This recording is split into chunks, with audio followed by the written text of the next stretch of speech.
Pop riveting is pretty straightforward, but there's a few things you should know before you get started.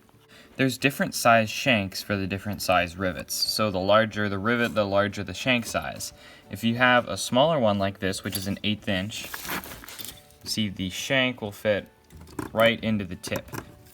But if it's a larger one, that won't fit, and you'll need a larger tip here. And this one has replaceable tips where you can get different sizes to fit.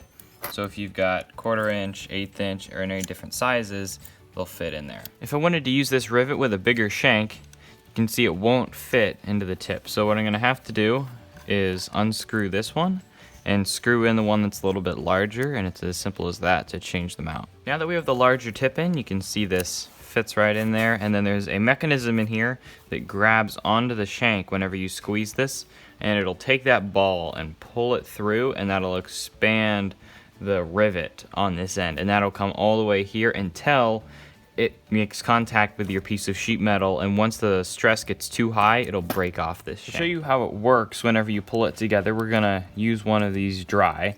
So you put it in the riveter, and whenever you squeeze this, it's grabbing onto that shank, and you'll see it'll start to bring that ball through the sleeve, and you can see how that expands, and then we'll let it and then we'll bring it back in. You can see it's getting closer to the end here, and it's expanding a lot back there.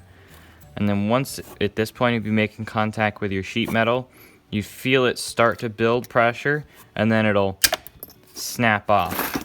And then you just are left with the tip, and then inside of the gun you've got that shank. Not all riveters come with the different head attachments. For instance, this one here just has the smallest one, and you can't change this out very easily. I'm going to install another pop rivet right here on the end. The first thing you want to do is mark out where you're going to want to drill your hole. So take a punch and a hammer and tap a little center punch where you're going to want to put the drill. Now with that center punch, we can start drilling, and now our drill won't walk around.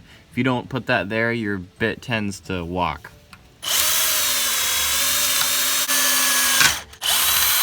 Now we'll go ahead and put our rivet in place and pop it on.